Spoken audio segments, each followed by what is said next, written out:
Hello and welcome to another how-to video. My name is DAITECH, CTO at DVS, and today we're going to take a look at the new 8 megapixel AcuSense range and throw in a new 4 megapixel color view. You all love the color view. So today, new 8 megapixel AcuSense camera. Well, that way up for you, yeah. So this model is the fixed lens model.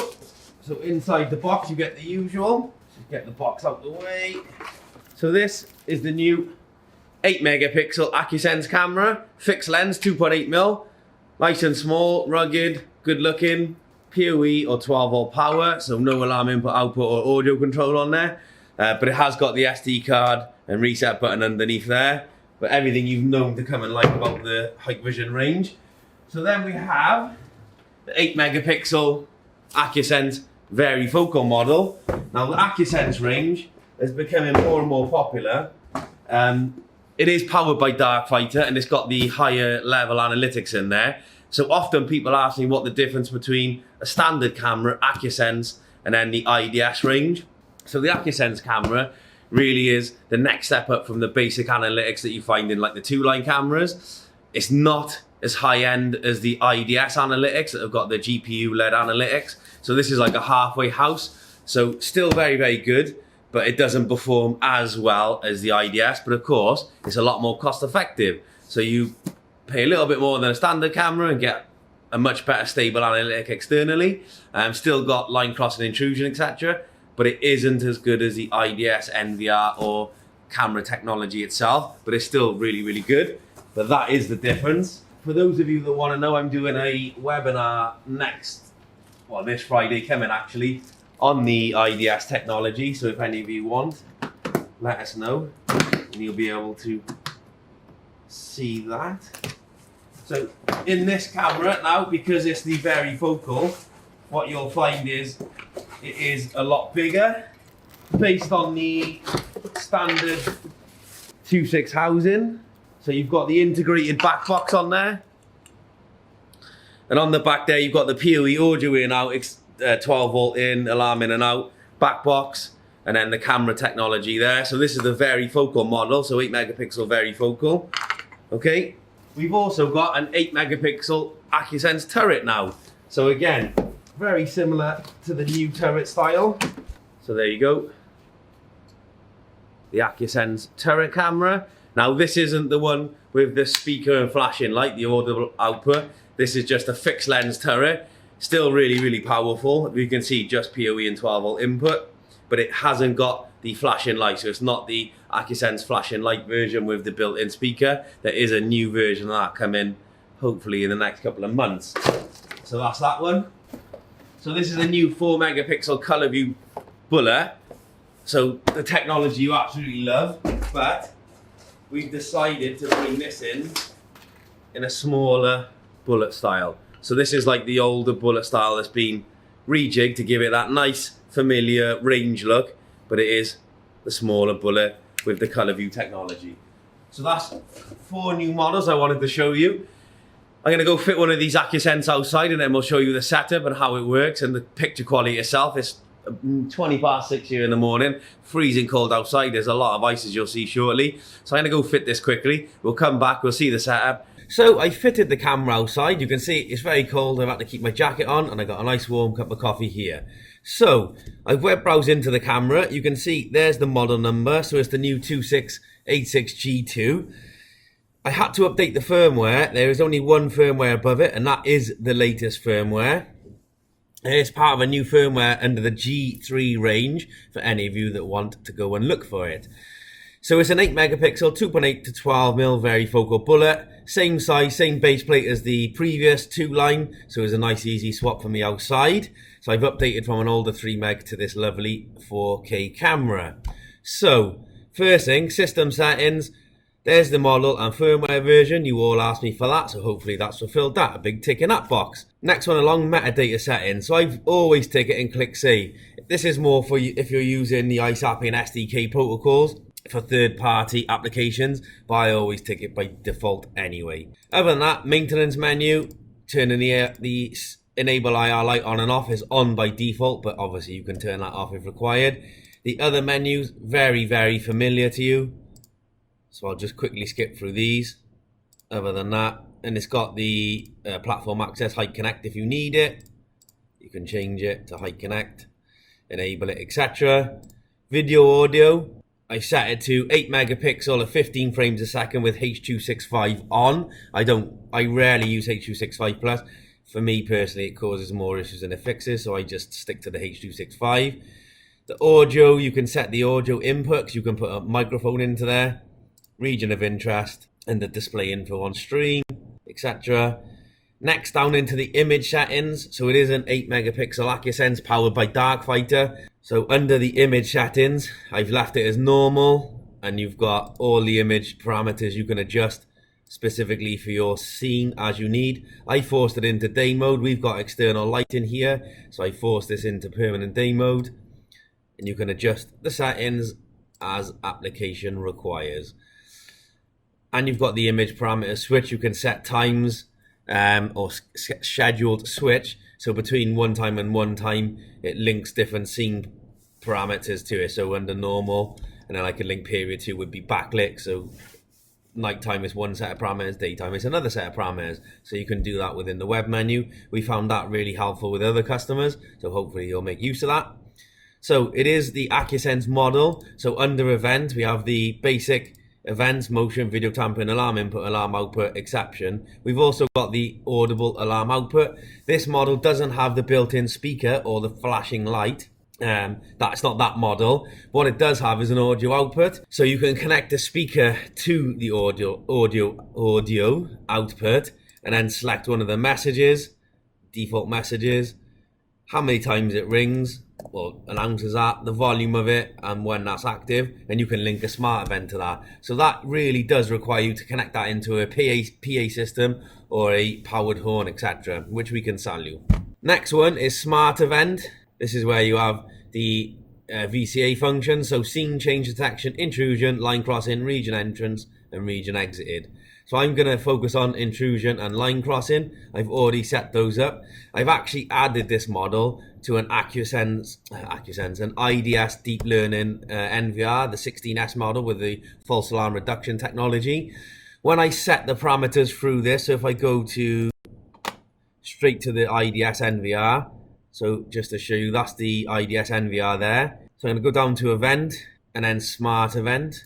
Now, I could, in theory, turn on the IDS technology in this NVR. I've got overhead in there, so I could effectively turn the IDS technology on to work for me. It is this one here.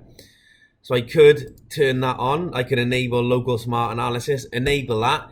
That would ignore any other intrusion or line crossing events from the camera itself, and it would only be processed on the NVR. Some people have this common misbelief that if they use AcuSense or a 7-line camera with the higher grade analytics in there and turn the VCA monitoring on in the IDS NVR, that you're going to get like a double knock effect. So it's going to really be very, very good at false alarm immunity.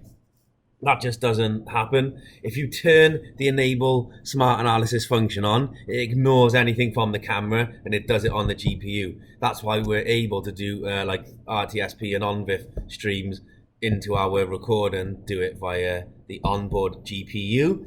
So I wouldn't waste your money if you're going to use one of this technology. Obviously, you can put AcuSense in like I have, but you can just use the AcuSense technology that's built into the camera and do not enable it on the NVR. So intrusion detection, I've enabled that. So I'm going to draw a new area. So I want to know if anyone comes within my compound here. Let's clear the area actually.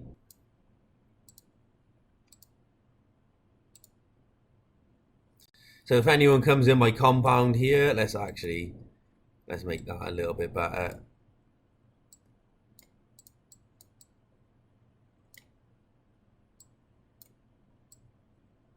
There you are. Stop drawing that. I'm interested in human and vehicles. There's a car park, so of course there's going to be vehicles in there and humans. The threshold time is how long do they have to be in this area before the alarm triggers. So to reduce the amount of false alarms, potential false alarms, let's put this up to 5 seconds and the sensitivity default to 50. So click apply. Alarming schedule is 24/7. Linkage method. If I want to, I can send email, notify surveillance center, full screen monitoring, or audible warning. trigger alarm output, and then trigger the appropriate camera. By default, that one is selected. Go back to here. Now I can draw maximum and minimum object sizes to further enhance the VCA properties or the analysis in there. So for instance, that's my truck there. So I say maximum size, anything that's bigger than that. So that could be like Arctic size, but minimum size, if I know that's the size of my truck in the distance and the furthest point, let's draw it a little bit little. So that'd be like a bird, rabbit, fox, etc. wildlife. Light reflections off puddles, all those will sort of try to be eliminated, not only by the onboard VCA, but obviously by the fact that I've drawn minimum and maximum object sizes. So I'll click save on that. Again, with line crossing, same principle. I've enabled line crossing but disabled the smart analysis on the recorder. So I draw my line across here. Anyone that comes into these parking bays, human or vehicle, 50%. I can change the direction of the line, but I'm happy with that. Click save. And I've got up to 4 lines and 4 intrusion detection boxes I can draw. Because it's the AcuSense higher grade analytics, I can do 4 and 4 again. I'm in schedule 24/7, and then I can link the appropriate linkage action. So that's all I really need to do within the NVR itself. Go back to the camera. So if I click on live view, so I can see 7:30 in the morning. You can see all the lights are still on. It is very, very cold outside. There's ice still on the front of my vehicle and all the other vehicles that are behind me. That's my detection area, and that's my blue line there. Really, really good 8 megapixel image. I'm really, really pleased on that. What I can actually do is go into configuration and go to local and turn that off. So I can turn rules and pause information off and click save. Go back to live view, and that will be disappeared. Another handy function in the latest firmware. So there you go, nice and clean. On the tab right hand side, I can click general, and then from the web browser, the front end, without having to go to configuration, I can actually start adjusting the parameters straight from here. It makes it really quick and easy to do from the front end, and they'll save from there. And I've also got the PTZ function, so I can zoom in, zoom out, and focus, etc. as required. Another neat little function is this pixel counter. So if you're interested in the DORI values, so you want to know like detection, observation, recognition, identification for pixel density, I can click on pixel counter, draw a box around my vehicle, and then it will tell you height 3, height 6, width 3. Let's do that again. Again, width 894, height 398. And as you adjust it, that will update as well. Do it again. For instance, if there was a lamppost by there, height 696, width 166. So it makes it easy to sort of get that pixel information directly from the image. Don't know if any of you are going to use it, but I found it handy, certainly for certain applications. But the image quality is paramount for me. I think that's absolutely stunning image quality. That is my truck. If I use the digital zoom, so I'm not going to use the optical zoom because I could optically zoom into there and clearly read my number plate. But if I draw a box around there, you can see I've digitally zoomed in and I can still clearly identify my number plate, and then come out of there and go back to there. Because it's an 8 megapixel image, you do get that quality on digital zoom. We got a nice little birdie sat up on the lamppost there, waiting for his dinner or his breakfast. Other than that, I can change the substream, plugins, etc., audio, and then aspect ratio. Live view, playback, picture, and configuration, you know. I'm going to go outside. Let me just turn on back to the parameters. So rules, pause information, yes. I'm going to go outside and stand in that box so you can see it pick me up and then alarm. Okay, so I've set up another intrusion line here. So anyone that comes into the building here, an intrusion line there, and obviously the VCA box there. You can see as people are coming into the car park, these are starting to trigger.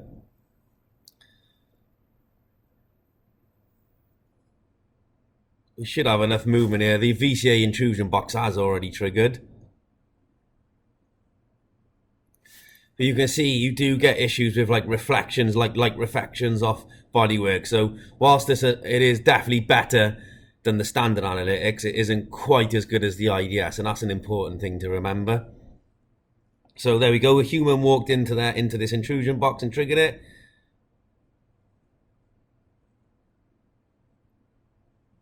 And again with that one.